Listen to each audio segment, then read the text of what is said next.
Fox News contributor, author of a brand new book. It's excellent. It's called Rare, Medium, or Done Well. Governor, there's a lot going on today. The president's under pressure to not sign this bill from the Freedom Caucus that would extend spending, avoid a government shutdown until February. Where do you stand? Well, first of all, I just want to say if Ducey shows up at my house at 6 o'clock in the morning, he better bring some groceries and a gift. I'll guarantee you that. Yeah. Might get a Cuisinart. Yeah, absolutely. I'm troubled by what's going on. I feel like the Republicans have caved in again, and I'm so grateful that you've got the Freedom Caucus members who are reminding the president, their fellow Republicans, and America that they won because of the border wall, and they lost because it didn't get done. Now, they need to be looking ahead and realize that if you capitulate on this, because Americans, not just Republicans, but Americans overall, except the most liberal Democrats, believe we ought to secure the border. And they believe that we ought to fund the wall. I mean, we just sent $2.8 billion down to Mexico and Central America to help them in development. Now, I'm not against that, but I'm against doing that and saying we don't have enough money for the $5 billion that the president has asked for. I think the president should dig in his heels. I'm a little disappointed that there's been sort of a mixed message going on.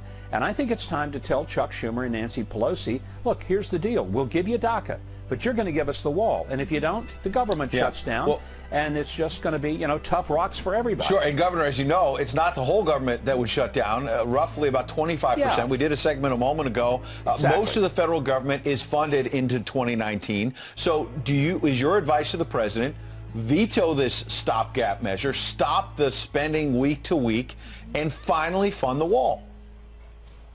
Well, that would be my suggestion, but I think he should have made that very, very clear to Mitch McConnell and to Paul Ryan leading into this week, because for whatever reason, they tend to think that they're on the right side of this by surrendering to the Democrats.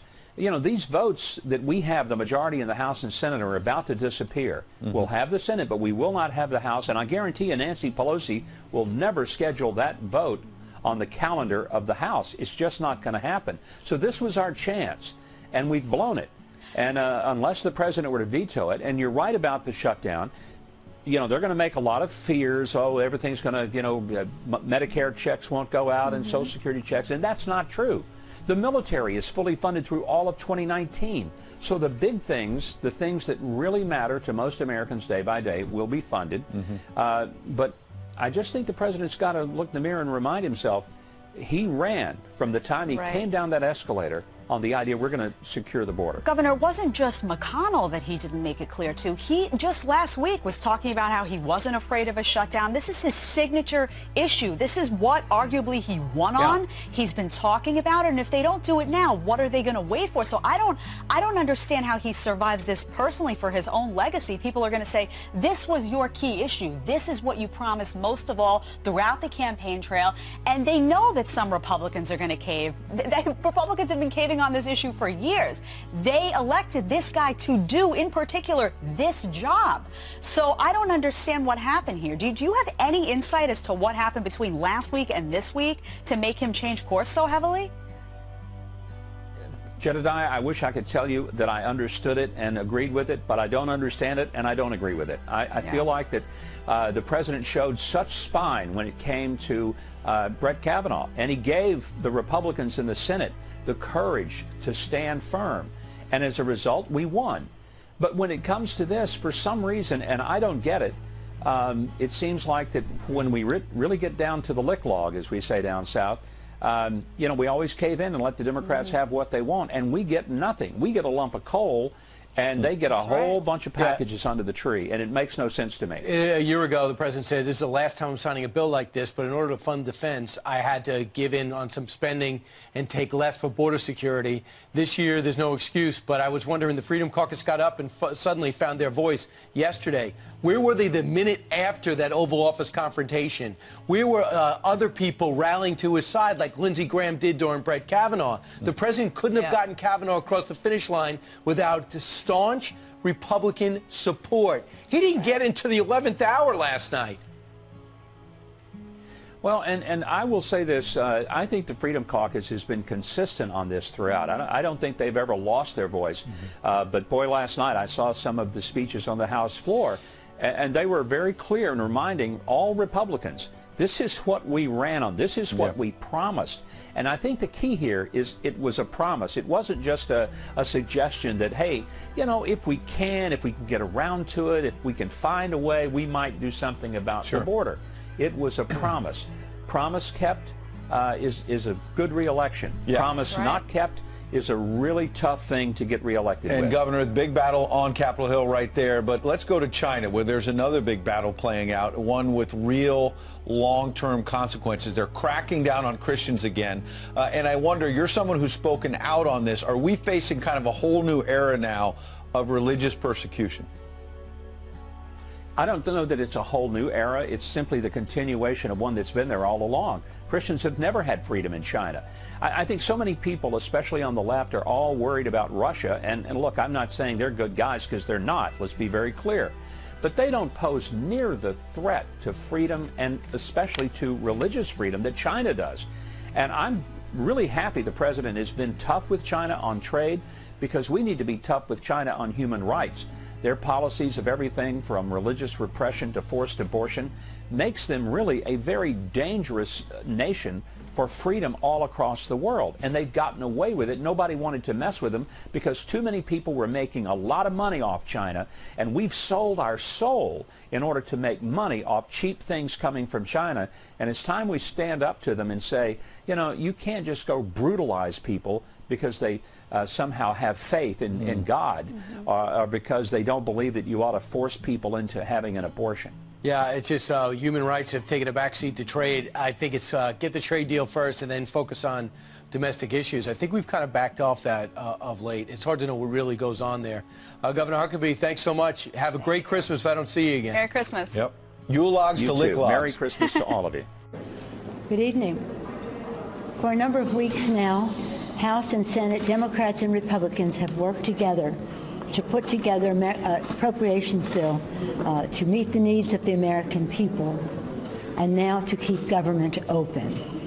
Somehow or other, and I don't know what the answer to the question is, the President of the United States prefers to shut government down and will resist any opportunity to keep government open. Again, we are completely ready, as we have been for a while, with bipartisan, bicameral legislation to pass the 6th appropriations bill and have a continuing resolution for the 7th bill if we cannot come to terms on that. We've offered that to the president. We've also offered him one continuing resolution with 7 bills in it. Yesterday, the United States Senate passed legislation overwhelmingly, and I'll yield to the distinguished leader in the Senate to talk about that. The President is doing everything that he can to shut the government down. Have to ask the question, why? Does he not believe in governance? Does he not care about the American people? Doesn't he know that the economy is uncertain?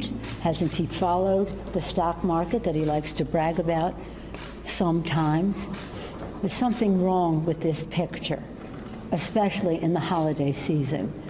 And so if they make the bill bad enough, they're able to get maybe enough votes on the House side for a shameful bill that is unworthy of this House of Representatives and certainly of the American people. That I yield to the distinguished leader from the Senate, Mr. Well, thank you, Leader Pelosi. Now, today's events have made one thing clear. President Trump is plunging the country into chaos. The stock market's down another 500 points. General Mattis is stepping down, and we know he has real disagreements with the president on Syria and on the wall. And now, President Trump is throwing a temper tantrum and creating the Trump shutdown of the government. Last night, the Senate passed by voice, unanimously, a bill proposed by Leader McConnell. All Speaker Ryan has to do is put it on the floor of the House. It'll get a majority of votes, and the president can sign it and avoid a shutdown. But unfortunately, President Trump was attacked this morning and last night by the hard right, and fearful, he backed off his commitment to sign this bill. Republican leaders told us yesterday that he was ready to sign the bipartisan bill that passed the Senate unanimously, every Democrat and every Republican, to avoid a government shutdown. The bill contained neither Democratic demands or Republican demands. It said to the American people, we have a way to keep the government open. And Leader Pelosi, Leader McConnell, and myself have done everything we can to avoid a shutdown. But President Trump wants one. He's asked for one 25 times, and he said in front of us he'd be proud to shut down the government. It is nothing to be proud of. The bottom line is simple. The Trump temper tantrum will shut down the government, but it will not get him his wall. The bill that's on the floor of the House, everyone knows will not pass the Senate. Speaker Ryan, Leader McCarthy have cynically put it on the floor of the House, knowing it can't pass the Senate. Everyone knows it can't pass the Senate. It's a cynical attempt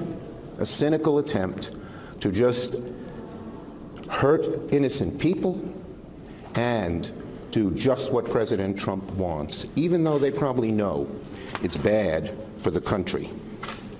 So, bottom line is very simple. There's still hope. Leader Pelosi and I have put two proposals on the table. We have not taken them off. That would avoid a government shutdown and get a majority of votes in the House and Senate. Leader McConnell had put on the floor last night a proposal that would avoid shutting down the government. It is a shame that this president, who is plunging the nation into chaos, is throwing another